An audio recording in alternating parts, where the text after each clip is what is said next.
Hey guys, welcome to SatyaTech X. మనం last వీడియోలో మాట్లాడుకున్న కాన్సెప్ట్స్ కండిషనల్ స్టేట్మెంట్స్.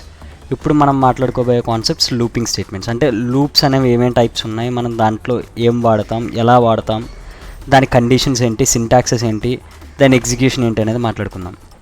మనకి లూప్స్కి వచ్చేసరికి అసలు మనకి 4 types: while loop, do while loop, for loop, for each loop. For each అన్న ఫర్ అన్న ఒకలాగే ఉంటాయి, రెండు ఒకలాంటి సింటాక్సెస్. డూ వైల్కి డిఫరెన్సెస్, అవి ఏ కండిషన్స్లో ఏం వాడతాం, దీంట్లో కొన్ని డ్రాబ్యాక్స్ ఉన్నాయి మనకి. అంటే ఇన్ఫినిటీ బ్లాక్లోకి వెళ్ళిపోయే ఛాన్సెస్ ఉంటాయి. సో ఆ ఇన్ఫినిటీ బ్లాక్లోకి వెళ్ళకుండా మనం ఎలా రాయాలి అండ్ ఎలాంటి సిచ్యువేషన్స్ని అవాయిడ్ చేయాలి, ఎలాంటి సిచ్యువేషన్స్లో లూప్స్ వాడాలి, బెస్ట్ ప్రాక్టీసెస్ ఏంటి అనేది చూసుకుని ఈ టాపిక్ని కంక్లూడ్ చేద్దాం.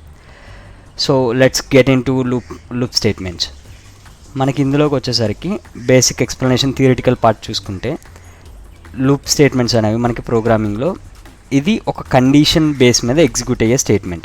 ఏదన్నా ఒక కోడ్ ఉందనుకోండి, ఇప్పుడు ఫర్ ఎగ్జాంపుల్ నాకు 1 to 10 నెంబర్స్ కంటిన్యూస్ ప్రింట్ అవ్వాలి అంటే మనం రాసే లాజిక్ కన్సోల్ స్టేట్మెంటే. కానీ అది 10 times నాకు కంటిన్యూస్గా అదే స్టేట్మెంట్ని నేను కాపీ పేస్ట్ చేసే బదులు మనం ఒక లూప్లో ఆ స్టేట్మెంట్ని పెట్టి 10 times ప్రింట్ అవ్వాలి అనే కండిషన్ రాస్తే అది 10 times ఎగ్జిక్యూట్ అయ్యి మనకు కావాల్సిన అవుట్పుట్ ఏదైతే అనుకుంటున్నామో ఆ కైండ్ ఆఫ్ అవుట్పుట్కి డెరైవ్ అవుతుంది. సో దానికోసం మనం లూపింగ్ స్టేట్మెంట్స్ వాడతాం. అంటే ఒక కోడ్ ఆఫ్ చంక్ ఏదైతే మనకు ఉందో సేమ్ కోడ్ని మనం మల్టిపుల్ టైమ్స్ వాడాలి అనుకునేటప్పుడు మనకు ఉపయోగపడేది ఈ లూపింగ్ స్టేట్మెంట్స్ అనమాట. సో ఫర్ ఎగ్జాంపుల్ ఇప్పుడు మనకి ఇందులోకి వెళ్ళి విజువల్ స్టూడియోలో మనం ఒక కొత్త ప్రాజెక్ట్ ఓపెన్ చేసుకుందాం.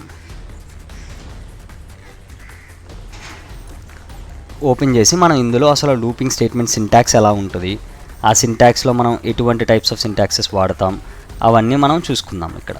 So create new project.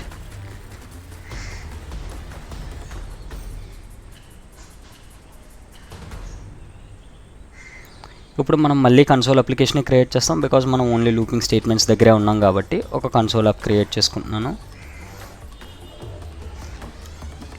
Looping project.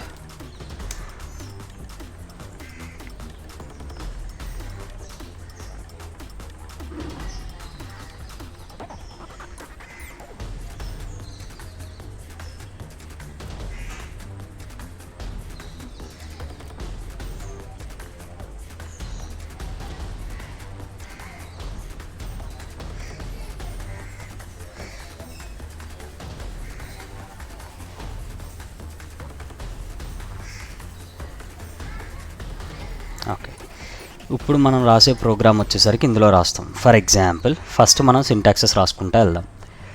ఇప్పుడు ఏంటంటే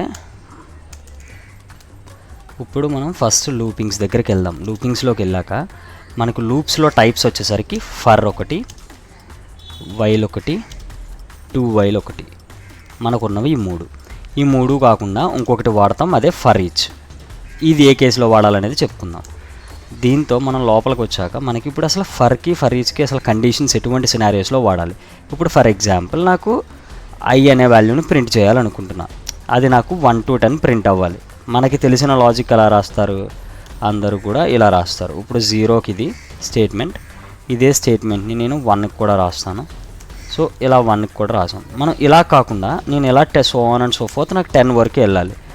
సో నేను దాన్ని అంతటిని ఇలా మనం ఏదైతే కోడ్ రాస్తున్నామో ఈ కోడ్లోకి వెళ్ళే బదులు ఫర్ ఎగ్జాంపుల్ నేను ఇప్పుడు ఇదే కోడ్ని మనం షార్ట్ ఎండ్ చేద్దాం. షార్ట్ ఎండ్ ఎలా చేస్తాం, ఇప్పుడు ఫర్ ఎగ్జాంపుల్ ఫర్ కేస్ తీసుకుందాం. ఫర్కి సింటాక్స్ వచ్చేసరికి మనం ఫర్ లూప్ సింటాక్స్ చూద్దాం. ఫర్ లూప్ సింటాక్స్ వచ్చేసరికి ఫర్, ఇక్కడ ఇనీషియలైజేషన్ ఆర్ మనకి బేసికల్గా ఇనీషియలైజేషన్ పార్ట్, ఇది ఇనీషియలైజేషన్ పార్ట్ తర్వాత సెమీకాలన్ పెట్టుకుని నెక్స్ట్ పార్ట్ మనకి కండిషన్ ఉంటుంది. కండిషన్ తర్వాత ఎయిదర్ ఇంక్రిమెంట్ ఆర్ డిక్రిమెంట్ ఏదైనా ఆపరేషన్ ఇక్కడ మనం పర్ఫామ్ చేయొచ్చు. సో అది మన యొక్క ఫర్ లూప్ సింటాక్స్. సో ఇక్కడికి వచ్చేసరికి నేను ఇంట్ i = 0 అని డిక్లేర్ చేసుకున్నా. i అనే వేరియబుల్ 0కి డిక్లేర్ అయింది. దాని తర్వాత మనకి 10 times ప్రింట్ అవ్వాలన్నాను కాబట్టి i < 10 అనేది కండిషన్ రాసుకున్నా, బేసిక్ మన arithmetic operation condition. So i < 10 వరకు ఈ లూప్ ఎగ్జిక్యూట్ అవ్వాలి అని అర్థం. మనం ఇప్పుడు లోపల కన్సోల్ స్టేట్మెంట్ సేమ్ ఇందాక ఏదైతే రాసామో అదే స్టేట్మెంట్ రాద్దాం.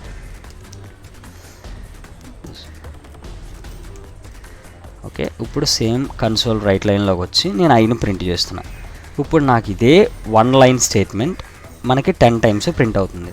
ఇర్రెస్పెక్టివ్ మనం ఇలా 10 సార్లు రాసుకునే దాని బదులు ఇలా ఒక్క చంక్ రాసి మనం దానికి పైన ఒక కండిషన్ ఇస్తే ఆ కండిషన్ మనకి 10 వచ్చే వరకు ప్రింట్ అయ్యి 10 దగ్గర ఆగిపోతుంది. ఇది మన kind of execution for loop యొక్క యూసేజ్. మనం ఎటువంటి సిచ్యువేషన్స్లో వాడతామంటే ఒక చంక్ ఆఫ్ కోడ్ ఏదైతే ఉందో అది మనకి రిపీటెడ్గా యూజ్ అవ్వాలి for n number of times or for x number of calculations అనుకున్నప్పుడు మనం ఈ లాజిక్ని ఒక లూపింగ్లో ఒక సర్టెన్ కండిషన్ పెట్టుకుంటే మనకి ఇలా కావాల్సిన అవుట్పుట్ ప్రింట్ అవుతుంది. సో దానికోసం వాడతాం. నెక్స్ట్ ఇప్పుడు దీని యొక్క కండిషన్ మనం ఫర్ లూప్ గురించి మాట్లాడుకున్నాం కాబట్టి initialization, condition and increment or decrement. So ఇందులో మనం కోడ్ లూప్ రాసుకున్నాం, దానివల్ల మనకు అది వాల్యూస్ ప్రింట్ అయ్యాయి. సో అది కాకుండా మనకి ఇందులో ఇప్పుడు మిగిలిన కండిషన్స్ గురించి కూడా మాట్లాడుకుందాం. సో ఇదే కండిషన్స్ని ఇదే ప్రోగ్రామ్ని we can achieve through while loop condition syntax ఎలా ఉంటుంది అనుకుంటే కనుక ఇక్కడికి వచ్చేసరికి మనకి నెక్స్ట్ ఇక్కడ వైల్ లూప్ సింటాక్స్ రాసుకుందాం. For example while loop syntax వచ్చేసరికి వైల్, ఇక్కడ సింపుల్గా మనకు ఓన్లీ కండిషన్ ఉంటుంది. ఇనిషియలైజేషన్ దాని యొక్క ఇంక్రిమెంట్ డిక్రిమెంట్ ఆపరేషన్ అంతా కోడ్ బ్లాక్లో రాస్తాం మనం. అంటే ఫర్ ఎగ్జాంపుల్ ఇక్కడ i<10 అనుకుందాం. అంటే మనకి i<10 అనే వాల్యూని ముందే నేను ఇనిషియలైజ్ చేసుకోవాలి. i=0 అని ఇనిషియలైజ్ చేసుకుని ఇక్కడ i<10 అని తీసుకున్నా. ఇక్కడ మనం అప్పుడు ఇంటి కింద ఇనిషియలైజ్ చేయకూడదు, జస్ట్ వాల్యూని ఇనిషియలైజ్ చేస్తాం ఇక్కడ. సో నేను ఇక్కడ ఆల్రెడీ వాల్యూని ఇనిషియలైజ్ చేసుకున్నా, ఇక్కడ వాల్యూని వాడుకుంటున్నా. సో దీన్ని తీసుకెళ్ళి ఈ పైన ఇనిషియలైజ్ దగ్గర పెట్టుకున్నా, సో దట్ రెండు లూప్స్కి సేమ్ వాల్యూ ఉంటుంది. ఉన్నాక ఇక్కడ నేను i<10 అనే కండిషన్ పెట్టే బదులు i<20 అనే కండిషన్ పెట్టా. అది నేను ఎక్స్ప్లెయిన్ చేస్తా. ఇక 20 వరకు వెళ్ళాలి అని చెప్పాం. ఇందులో కన్సోల్ స్టేట్మెంట్స్ రాసుకున్నాను నేను. console.writeLine of i అంటే ఇక్కడ మిగిలిన వాల్యూస్ నుంచి ప్రింట్ అయ్యి మనకి 20 వరకు వెళ్ళాలి అని చెప్తున్నా. ఇప్పుడు నేను లోపల మనకి ఇంక్రిమెంట్ ఆర్ డిక్రిమెంట్ ఆపరేషన్ ఇక్కడ చేయాలి. ఇక్కడ చేయకపోతే ఏమవుతుంది అంటే ఫర్ ఎగ్జాంపుల్ నేను ఇప్పుడు చేయలేదనుకోండి, ఈ i అనేది ఆల్వేస్ మనకి ఇక్కడ ఎంతైతే మ్యాక్సిమం వాల్యూ 10కి వెళ్ళింది కదా, ఇక్కడ 10 దగ్గర నుంచి స్టార్ట్ అవుతుంది ప్రింట్ అవ్వడం. మనకి 10 దగ్గర నుంచి ఇంక ఇది ఆల్వేస్ 10 ఉంటుంది. మనకి వాల్యూ 10 ఉండిపోయి ఇది ఇన్ఫినిట్ లూప్లోకి వెళ్ళిపోతుంది. దీనివల్ల మనకి ఇష్యూస్ వస్తాయి. సో ఫర్ ఎగ్జాంపుల్ ఇప్పుడు ట్రై చేద్దాం. మనం తప్పు రాసాను మనకు తెలుసు, కానీ మనం జస్ట్ ఒకసారి ట్రై చేసి చూద్దాం ఏమవుతుంది కోడ్ అనేది. అది మీరు చూస్తే ఇక్కడ మనకు కంటిన్యూస్ 110 వచ్చి ఇంకా అలా 10తోనే వెళ్ళిపోతుంది. చూసారా, ఇది ఇన్ఫినిట్ లూప్లోకి వెళ్ళిపోద్ది. సో మనం క్లోజ్ చేసి ఇక్కడ మనం ఒక లాజిక్ రాసుకోవాలి. i++ అనే లాజిక్ రాసాం. అంటే అర్థం ఏంటి, ఇక్కడ iని ఇంక్రిమెంట్ చేస్తున్నా. అంటే 10 దగ్గర నుంచి 20 అంటే 19 వరకు ప్రింట్ అయ్యి 20 రాగానే ఈ లూప్ టెర్మినేట్ అయిపోతుంది. మ్యాచ్ అవ్వలేదు కాబట్టి కండిషన్. ఇప్పుడు ఎగ్జిక్యూట్ చేసుకుందాం. ఇది మనం ఫస్ట్లో చెప్పుకున్నాం కదా ఇన్ఫినిట్ లూప్స్లోకి వెళ్ళిపోయే కండిషన్స్ అని. అలాంటి సిచ్యువేషన్స్ రాకుండా మనం లాజిక్ని కరెక్ట్గా ఫ్రేమ్ చేసుకోవాలి. లేదంటే లూపింగ్ స్టేట్మెంట్స్లో హయ్యెస్ట్ పాసిబిలిటీస్ ఉన్నాయి ఏంటంటే మనకి ఇన్ఫినిట్ లూప్స్లోకి వెళ్ళిపోయి సిస్టమ్ బ్రేక్ అవ్వదు, అక్కడే ఉండిపోద్ది ఆ లూప్ కండిషన్లోనే, బయటికి రాదు. సో దానికోసం మనం రాసుకుంటాం ఇలా. సో అది మన యొక్క యూసేజ్ ఆఫ్ వైల్. అది కాకుండా ఫర్ ఎగ్జాంపుల్ మనకి డూ వైల్ ఎప్పుడు వాడతాం, డూ వైల్ ఎలా వాడుకుంటామంటే డూ వైల్ కండిషన్ ఏంటంటే డూ వైల్కి మేజర్ డిఫరెన్స్, వైల్కి డూ వైల్కి డిఫరెన్స్ ఏంటి అంటే ఫస్ట్ కండిషన్ చెక్ చేయకుండా ఎగ్జిక్యూట్ చేసి నెక్స్ట్ కండిషన్ చెక్ చేసేది డూ వైల్. మీకు ఫర్ ఈచ్ కానీ వైల్ కానీ ఫస్ట్ కండిషన్ చెక్ చేసి సాటిస్ఫై అయితేనే కోడ్ బ్లాక్ ఎగ్జిక్యూట్ అవుతుంది. ఫర్ ఎగ్జాంపుల్ ఇక్కడ మీరు చూస్తే కండిషన్ ఉంటుంది, ఇక్కడ కూడా కండిషన్ ఉంటుంది. మనకి కండిషన్ సాటిస్ఫై అయ్యాక కోడ్ బ్లాక్ ఎగ్జిక్యూట్ అయ్యేవి ఫర్ ఈచ్ అండ్ వైల్. మనకి అలా కాకుండా డూ వైల్ వచ్చేసరికి ఇక్కడ మీరు చూస్తే సింటాక్స్ డూ వైల్ ఎలా ఉంటుందంటే డూ ఉంటుంది, మనకి లోపల కండిషన్స్లోకి వెళ్తాం, ఇక్కడ వైల్ కండిషన్ రాస్తాం మనం. ఇప్పుడు ఫర్ ఎగ్జాంపుల్ i<30 30 అయ్యే వరకు మనకి కండిషన్స్ ఎగ్జిక్యూట్ అవ్వాలి అని చెప్పి ఇక్కడ మనం కనుక కన్సోల్ స్టేట్మెంట్స్ రాస్తే console.writeLine of i అంటే ఇక్కడ మీకు ఒక కండిషన్ అబ్జర్వ్ చేయొచ్చు. ఇక్కడ i<30 లాస్ట్లో చెక్ చేసింది కాబట్టి ఇక్కడ 30 వరకు ప్రింట్ అయిపోతాయి మనకి.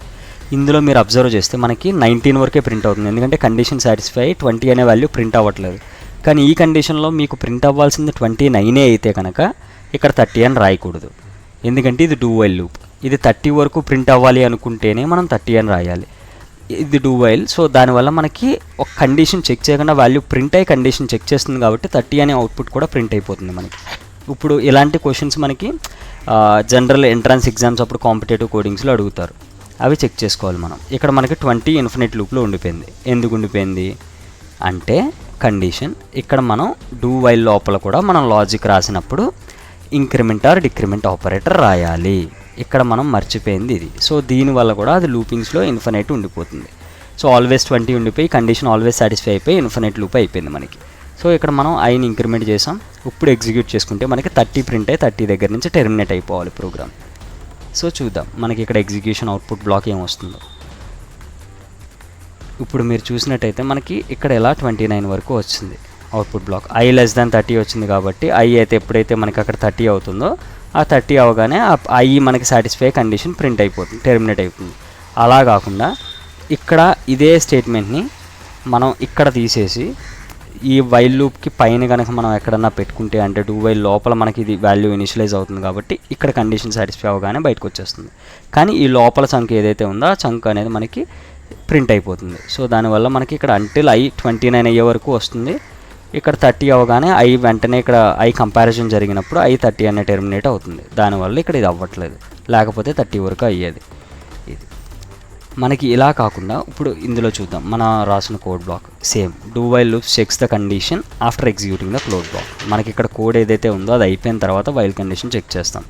అది లూపింగ్కి ఆల్రెడీ మనం చూసాం ఈ సింటాక్స్. ఇప్పుడు ఫర్ ఈచ్ మనకి ఎక్కడ వాడతాము అంటే మనకి మేజర్గా ఏంటంటే ఇవన్నీ మనం ఇప్పుడు వరకు చూసినవి ఒక single type of data type integers. అలా కాకుండా మనకి ఒక అరే కానీ ఒక లిస్ట్ కానీ ఒక ఆబ్జెక్ట్ ఉందనుకోండి. ఫర్ ఎగ్జాంపుల్ మనకు ఒక ఆబ్జెక్ట్ ఆఫ్ ఐటమ్స్ ఉన్నాయి.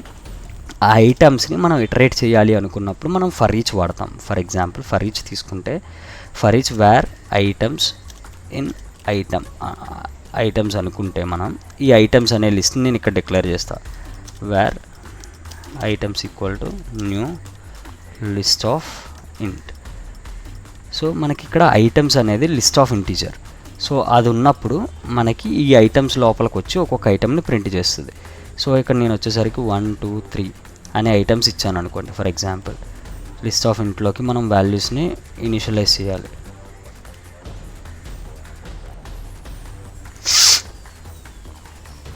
ఓకే, మనం ఇక్కడ లిస్ట్ ఆఫ్ ఇంటీజర్లోకి వాల్యూస్ ఇవ్వలేదు. ఫర్ ఎగ్జాంపుల్ ఇప్పుడు ఒక పని చేద్దాం. లిస్ట్ ఆఫ్ ఇంట్ items equal to new list of ఇంట్ ఆఫ్ 1 2 3. ఓకే, ఇప్పుడు మీరు చూస్తే మనకి ఇక్కడ లిస్ట్ ఆఫ్ ఐటమ్స్ని ఇనిషియలైజ్ చేసుకున్నాను. ఇప్పుడు ఈ ఐటమ్స్ని ప్రింట్ చేస్తే మనకి లోపల ఉన్న ప్రతి ఐటమ్ ప్రింట్ అవ్వాలి. ఇది మనకి సింపుల్ లాజిక్. మనం తీసుకున్నదైతే ఫర్ ఈచ్కి ఓన్లీ ఒక పర్టికులర్ కండిషన్ తీసుకున్నాం. ఇలా కాకుండా మనకు లోపలికి వెళ్ళేసరికి ఒక ఫర్ ఎగ్జాంపుల్ కేసులో ఒక class of entire entity object ఉందనుకుందాం. అలాంటప్పుడు కూడా ప్రతి ఒక్క ఆబ్జెక్ట్ ప్రింట్ అవుతుంది. మనకి ఇక్కడ చూస్తే 1 2 3 అనేది ప్రింట్ అయింది. సో అలా ఇలా కాకుండా మనకి ఇందులో ఫర్ ఎగ్జాంపుల్ నాకు ఒక పెద్ద క్లాస్ ఆఫ్ ఆబ్జెక్ట్స్ ఉన్నాయంటే అందులో ప్రతి ఒక్క ఆబ్జెక్ట్ని కూడా మనం ఇటరేట్ చేయాలనుకున్నప్పుడు ఫర్ ఈచ్ వాడుకోవడం అనేది మనకి సజెస్టబుల్. ఎందుకంటే ఐటమ్స్ లెంత్ ఎంతో మనకు తెలియదు, ఐటమ్స్లో ఏమున్నాయో తెలియదు, ఐటమ్స్ టైప్ ఏంటో తెలియదు. అందుకు మనం వేర్ అనేది స్పెసిఫై చేసుకున్నాం. వేర్ అంటే అది ఎటువంటి డేటా టైప్ అయినా ఇందులో కన్వర్ట్ చేసుకోగలుగుతుంది. ఒక ఆబ్జెక్ట్ అని అర్థం. మనం ఆబ్జెక్ట్ని మళ్ళీ మనం మార్చుకోవచ్చు టైప్స్ టు టైప్ కన్వర్షన్స్ ద్వారా. సో ఇలా మనకి 4 టైప్స్ ఆఫ్ లూపింగ్స్ని వాడతాం. ఇందులో మనం ఆల్రెడీ ఇన్ఫైనైట్ లూప్స్ని ఎలా హ్యాండిల్ చేయాలనేది కూడా చూసుకున్నాం. ఇది కాకుండా మనకి 2 లూపింగ్ స్టేట్మెంట్స్ మేజర్గా వాడతాం. అవి ఏంటంటే ఒకటి బ్రేక్, రెండోది కంటిన్యూ. ఇది ఏ సిచ్యువేషన్స్లో వాడతాం అంటే ఫర్ ఎగ్జాంపుల్ బ్రేక్ ఎప్పుడు వాడాలి అనేది మనకు ఒక కండిషన్ తీసుకుంటే బ్రేక్ అంటే వెనెవర్ ఈ కండిషన్ హిట్ అయినప్పుడు ఒక పర్టికులర్ చంక్ దగ్గర నుంచి కోడ్ ఇంకా టెర్మినేట్ అయిపోవాలి ఆ లూప్లోంచి అనుకున్నప్పుడు బ్రేక్ స్టేట్మెంట్ వాడతాం to terminate from a loop. రెండోది కంటిన్యూ ఎప్పుడు వాడతాం అంటే ఆ ఒక్క టైమ్ ఆఫ్ ఎగ్జిక్యూషన్కి మాత్రం కోడ్ స్కిప్ అవ్వాలి. అంటే ఆ కోడ్ బ్లాక్ ఏదైతే ఉందో అది స్కిప్ అయ్యి నెక్స్ట్ ఇటరేషన్ నుంచి అది మళ్ళీ మామూలుగానే మనకి కోడ్ ఎగ్జిక్యూషన్ అనేది జరగాలి అనుకున్నప్పుడు కంటిన్యూ అనేది వాడతాం. ఇప్పుడు దాన్ని ఎలా వాడతాం అనేది చెక్ చేద్దాం. ఇప్పుడు ఒక కండిషన్ తీసుకుందాం. ఇంట్ j equal to 0, j less than 10, j++. ఇప్పుడు ఇందులో ఏం చేద్దాం అనుకుంటున్నాం అంటే మనం ఫర్ ఎగ్జాంపుల్ జేని ప్రింట్ చేస్తే మనకి 0 to 10 ప్రింట్ అవుతుంది. సో లోపల నేను ఏమనుకున్నానంటే ఇఫ్ j = 5 వరకు అంటే నాకు 4 అనే వాల్యూ వరకు ప్రింట్ అవ్వాలి. 5 ఎప్పుడు వస్తే అప్పుడు నాకు కోడ్ బ్రేక్ అయిపోవాలి అని రాసుకున్నాను. సో దానివల్ల ఏమవుతుందంటే నాకు j 0 1 2 3 4 వరకు ప్రింట్ అవుతుంది. 5 రాగానే ప్రోగ్రామ్ టెర్మినేట్ అయిపోతుంది. ఇప్పుడు ఇది ఎగ్జిక్యూట్ చేసి చెక్ చేద్దాం మనం.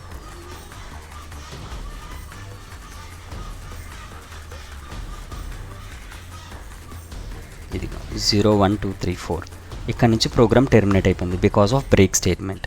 ఇదే కోడ్ని ఇప్పుడు నేను బ్రేక్ తీసేస్తున్నా. పోనీ ఇది ఇలా ఉంచేసి ఇంకో లాజిక్ రాద్దాం. సేమ్ ఫర్ లూప్ మళ్ళీ రాద్దాం, ఇనిషియలైజ్ చేద్దాం. j = 0, j less than 10, j ++ మనం ఇనిషియలైజ్ చేసాం కదా. ఇక్కడ ఇఫ్ j = 5 అయినప్పుడు నాకు కంటిన్యూ అవ్వాలి అని రాశాను. రాసి నేను ఇది రాశాను, కన్సోల్ స్టేట్మెంట్ రాసాం. ఇప్పుడు మనకి ఏమవుతుంది చెక్ చేద్దాం. ఇది చేసినప్పుడు బ్రేక్కి మీ కంటిన్యూకి డిఫరెన్స్ అనేది ఇక్కడ క్లియర్గా మీకు అర్థమవుతుంది.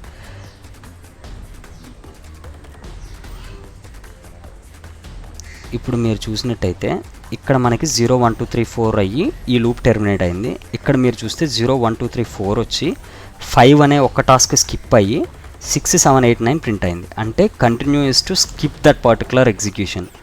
బ్రేక్ అనేది మనకి ఆ ప్రోగ్రామ్ని అక్కడి నుంచి ఇంకా టెర్మినేట్ చేస్తుంది. ఈ యొక్క మనకి మేజర్ టాపిక్స్ అండ్ కన్సర్న్స్ ఇందులో. మనం ఇది చూస్తే మన దగ్గర ఉన్న డేటా కూడా ఇంతే. సో ఇవి looping, control statements, break statement ఈ సిచ్యువేషన్స్లో వాడతాం. దానికి సంబంధించిన కంటిన్యూ స్టేట్మెంట్కి ఇది. ఇన్ఫినిట్ లూప్స్ని మనం ఎలా అవాయిడ్ చేయాలనేది కూడా చూసుకున్నాం. ఏంటంటే ఎప్పుడు మనం మేజర్ ఇందులో మనకి ప్రోస్ ఏంటి, కాన్స్ ఏంటంటే మనకు ఒకటే చూసుకోవాలి. ఇన్ఫినిట్ లూప్స్ రానివ్వకూడదు. మనం రాసిన లూపింగ్ కండిషన్ ఏదైతే ఉందో దానికి క్లియర్గా టెర్మినేషన్ ఉండాలి. అంటే గ్రేటర్ దాన్ 10 లెస్ దాన్ 10 అనేది చూసుకుని, అది ఒకవేళ లెస్ దాన్ 10 అన్నప్పుడు దాని పక్కన డిక్రిమెంట్ ఆపరేటర్ ఉండాలి, ఇంక్రిమెంట్ ఆపరేటర్ ఉండకూడదు. సో దాన్ని బట్టి మనం చూసుకుని ప్రాక్టీస్ చేసుకుని ఆ కండిషన్స్ని అలా ఎగ్జాక్ట్గా రాయాలి. లేదంటే అది తప్పు అవుతుంది. లేదంటే ఆ కోడ్ మొత్తం మనకి బిహేవియరే రివర్స్లో పర్ఫామ్ చేస్తుంది. దాని గురించి. రెండోది, మనం లూప్స్ లోపల లూప్స్ రాసుకుంటూ వెళ్ళిపోతే మనకి ప్రోగ్రామ్ యొక్క టైం కాంప్లెక్సిటీ పెరిగిపోయి ఎగ్జిక్యూషన్ టైం పెరుగుతుంది. దానివల్ల మనకి పర్ఫార్మెన్స్ ఇంపాక్ట్ వస్తుంది. సో దానికోసం మనం కోడ్ని ఎంత వీలైతే అంత తక్కువ లూప్ కండిషన్స్ వాడి ఆప్టిమైజ్ చేసి రాయాలి. అన్నెసెసరీగా కంపిటేషన్స్ అంటే అన్నెసెసరీ లూప్స్ రాయడం, అన్నెసెసరీగా క్యాలిక్యులేట్ చేసి లోపల లూప్స్ని పెంచేయడం లాంటివి చేయకూడదు. కోడ్ బెస్ట్గా ఉండాలి అన్నప్పుడు మనం లూప్స్ని తగ్గించి అంటే ఆప్టిమైజ్డ్ వేలో రాయాలి. ఇంకా అంతకన్నా మనకి పాసిబిలిటీ లేదన్నప్పుడు రాయొచ్చు, తప్పులేదు. లూప్స్ కూడా వస్తాయి. But it should be minimal. That should be the best way of achieving that program అన్నట్టు ఉండాలి. మనం నెక్స్ట్ వీడియోస్ నుంచి ఒరిజినల్గా లోపల ఆల్గోస్ రాసుకుందాం. అంటే ప్రైమ్ నెంబర్ ఎలా అచీవ్ చేస్తాం, ఇలా ఒక్కొక్క కోడ్ రాసుకుంటూ నెక్స్ట్ లింక్ క్యూ కాన్సెప్ట్స్లోకి ఎంటర్ అవుదాం. Thanks for watching this video. And మీకు ఎటువంటి డౌట్స్ ఉన్నా ఈ వీడియో గురించి కానీ దీని ముందు వీడియోస్ గురించి కానీ please comment out in the section. మనం కమెంట్స్ అన్నీ రీడ్ చేసి మళ్ళీ వాళ్ళకి అర్థమయ్యేలా రీఎక్స్ప్లెయిన్ చేద్దాం. మీకు ఎటువంటి కావాల్సిన డౌట్స్ ఉన్నా లేదా ఇంకో టాపిక్ ఏదైనా కవర్ చేయాలనుకున్నా కమెంట్స్లో మెన్షన్ చేయండి. ఆ టాపిక్ని కూడా మేము కన్సిడర్ చేసి మిస్ అయితే ఒకవేళ మేము మళ్ళీ దాన్ని ఎక్స్ప్లెయిన్ చేయడానికి ట్రై చేస్తాం. And thanks for your support. Please like, share and subscribe to our channel Satya Tech X. Thanks guys.